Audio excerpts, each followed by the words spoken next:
Coming up today, South Korea's top military and defense-related officials convene an emergency meeting following North Korea's recent test firing of a submarine-launched ballistic missile. With 1 year passing since Samsung Electronics chairman Lee Kun-hee had a massive heart attack that has kept him out of action, we take a look at how his son has coped with the pressure of being thrust into the top job. First, the Korean government's creative economy push is starting to take shape as an innovation center focused on squeezing profits and opportunities out of big data opens in Korea's Gangwon-do Province. Stay tuned for these stories and more.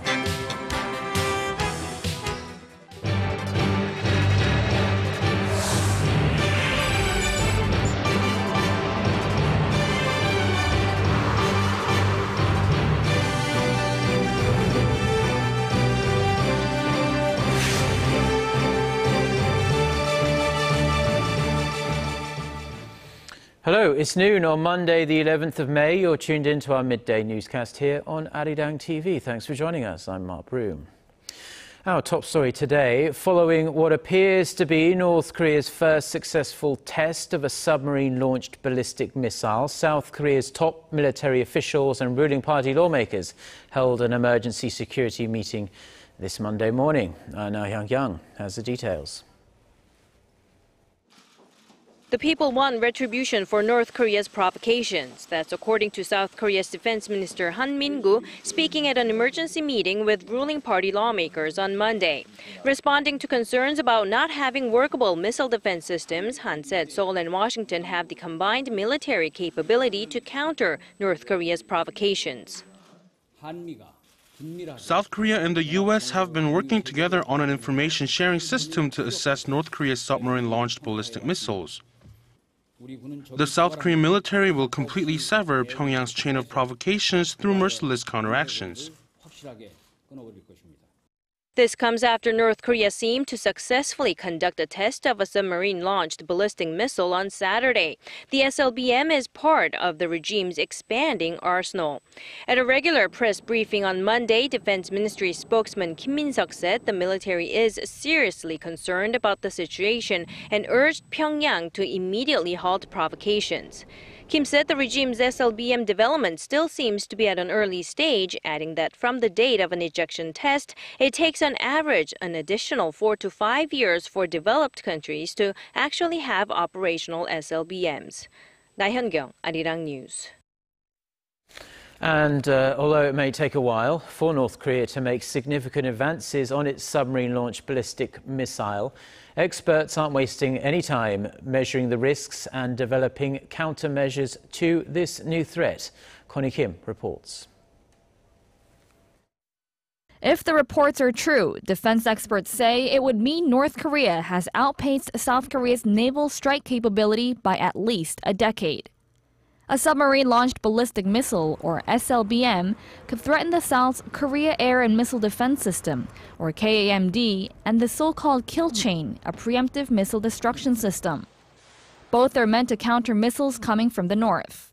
At this point, the SLBM is believed to have only traveled 100 meters in distance after breaking the surface, but experts worry the communist regime is preparing more dangerous long-range weapons. The risk would increase significantly if the North submarines were able to fire long-range missiles and eventually miniaturize nuclear bombs. The South Korean Defense and Security Forum has called for the development of submarines powered by nuclear reactors, which can operate for a longer period of time, making them better equipped to track down Pyongyang's SLBMs. Other experts are looking towards neighboring countries and military partners, calling for South Korea, Japan, and the U.S. to increase the exchange of intelligence on North Korea's missile development. The three countries signed a memorandum of understanding to expand trilateral defense cooperation last December. An unnamed South Korean military official says the U.S. could boost the number of American nuclear submarine drills during the annual South Korea-U.S. joint military exercises.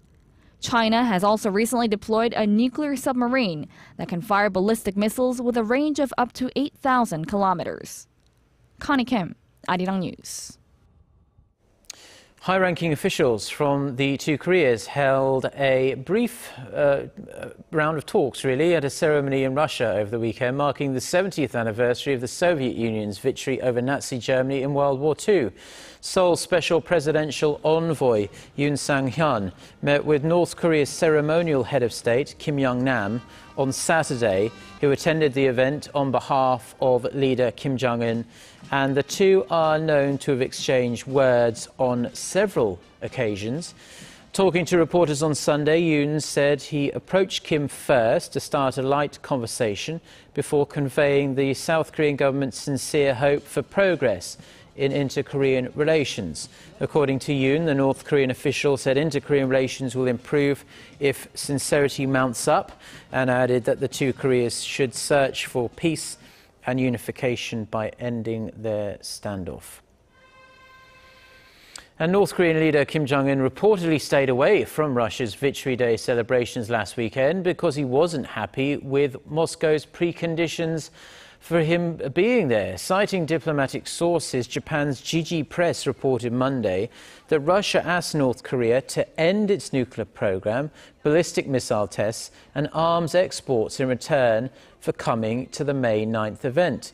The young leader's possible visit to Moscow was highly anticipated, as it would have been his first overseas trip after assuming power in late 2011. South Korea's National Assembly kicks off its extraordinary session this Monday afternoon to finish work from the previous session that went undone due to bipartisan wrangling.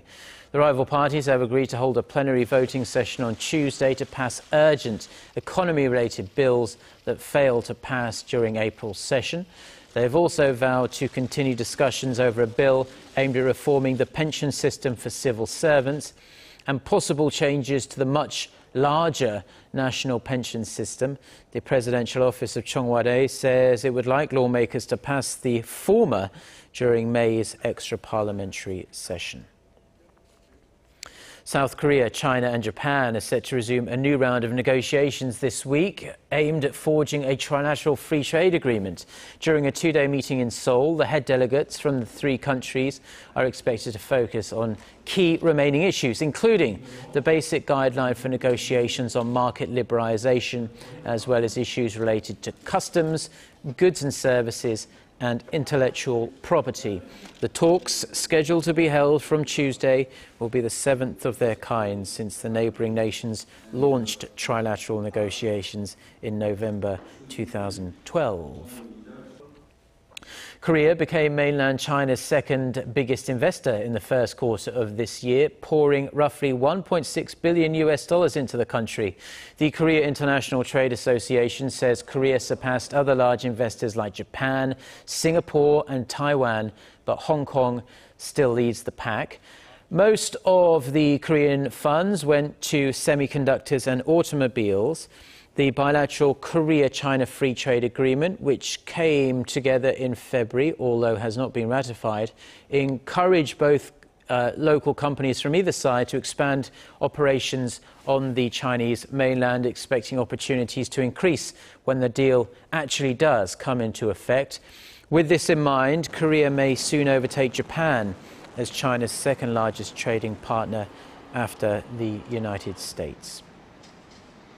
Now, it's been a year since Samsung Electronics chairman Kun-hee was hospitalized after a severe heart attack, and many industry watchers have been keeping an eye on his only son and heir apparent, who stepped up to run Korea's biggest company. Kwon-soa reports. Not much is known about the condition of Samsung's #1 Kun-hee since his heart attack last year. The company and the private hospital which is treating him say Lee is recovering, but they admit his cognitive functions have not returned. Ever since that day, Lee's only son, Jae-yong, Samsung Electronics vice chairman, has been at the reins. There have been speculation about a quick succession, but that never materialized. A recent survey of more than 24 analysts found a quarter thought Lee Jae-yong would become Samsung's new leader this year, but more than 50% said that will not happen while his father is still alive. Nevertheless, 46-year-old Yi has been actively engaged in the company's management, acquiring 8 foreign companies. Yi met with global leaders such as Chinese President Xi Jinping and Apple CEO Tim Cook, which contributed to a cooling of the Samsung-Apple patent war. Under his lead, 4 less profitable units have been sold, and the construction of a massive semiconductor plant has been announced. Samsung Electronics suffered its worst performance in 3 years after Lee Kun-hee's hospitalization, but his son led Samsung's rebound in the first quarter, and experts expect even better in the second quarter. Samsung Electronics' operating profit will be increased from 5.9 trillion won to around 7.3 trillion won. It's mainly because of the growth in the Galaxy 6 and Galaxy S Edge, the new products in Q2. Although Lee Kun-hee is said to be on the road to recovery, the lack of information about his condition suggests he won't be able to go back to his old role, so the spotlight will remain firmly on his son. Analysts stress Jae-yong still has a lot on his plate. They say he has to identify Samsung's next growth engines to prove to everyone that he can follow in his father's footsteps. Kwon-soa, Arirang News. Korea's 10th Innovation Center opened earlier today. The focus of this one, located in the heart of Gangwon-do Province, is big data. The government wants the center to crunch the constant reams of data flowing around the internet to help local firms find more opportunities and boost their bottom lines. Song Ji-son reports. It's a sector that's currently expanding at a rate of 30% a year. That's how big and promising the global market for big data is. By 2017, the value of the worldwide market is anticipated to top $31 billion. The sheer volume of data created online these days can be used to reduce production costs and to set up targeted marketing strategies, but only when the data is analyzed efficiently. That's where Korea's latest Creative Economy Innovation Center steps in. Located on the campus of Gangwon National University, the center will function as a one-stop portal for gathering, trading, and researching big data. Big data itself is not that valuable. Mining and utilizing that data is what really matters. We'll make Gangwon-do Province a center for gathering and processing data and making the figures meaningful. For the mission, Korea's biggest internet portal Naver will help local startups entering the big data industry. The center will also work in tandem with Korea's other innovation center branches to help traditional manufacturing sectors utilize big data for bigger profits. With all 17 innovation centers set to open the first half this year, and synergy growing between these centers following each launch, the government's creative economy drive is taking off across the nation. Song Ji-son, Arirang News. And President Park Kun-hee marked the opening of Korea's 10th Innovation Center in the eastern Gangwon-do Province earlier today as part of the president's creative economy drive. These regional centres are connecting with the country's conglomerates, as we just heard, to help local SMEs and startups grow and expand overseas. The president described big data as the new capital of the creative economy, which can create jobs, but only with creativity and innovative ideas.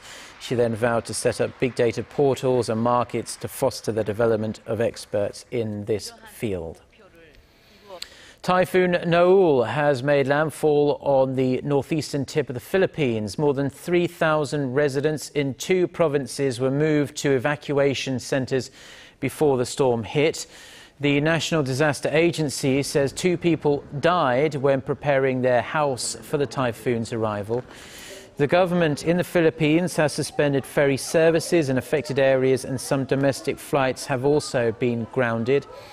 The typhoon weakened slightly after making landfall, but still is packing sustained winds of 160 kilometers an hour and gusts of almost 200 kilometers an hour.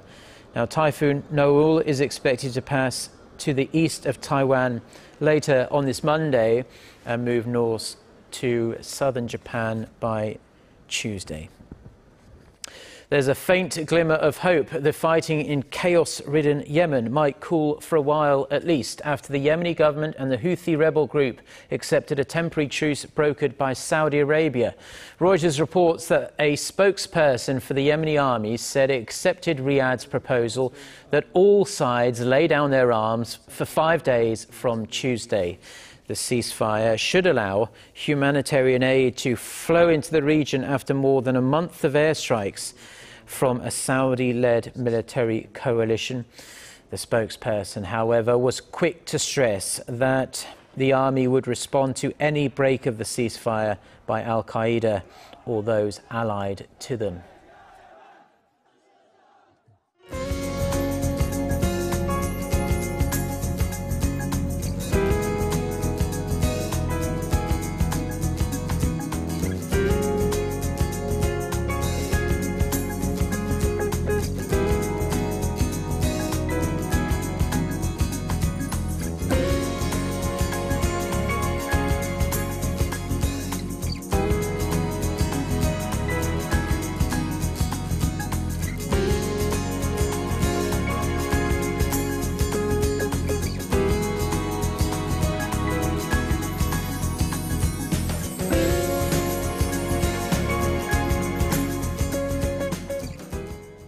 Well, that's all we have for now. I'm Mark Broom. Have a wonderful start to the week, and thank you, as always, for tuning in. And we do hope to see you at the same time on Tuesday. Until then, goodbye.